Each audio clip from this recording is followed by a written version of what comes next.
Therefore, I tell you, do not worry about your life. Huwag mag-alala, huwag mangamba sa iyong buhay.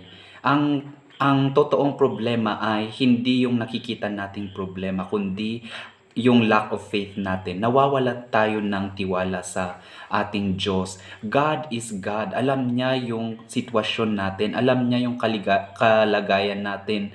Alam niya yung pangangailangan natin. Ang kailangan lang natin ay magtiwala sa Kanya um, to seek first His kingdom and His righteousness, at ibibigay niya kung ano yung pangangailangan natin. Ibibigay niya yung strength at yung wisdom para mapagtagumpayan natin yung mga problema. So,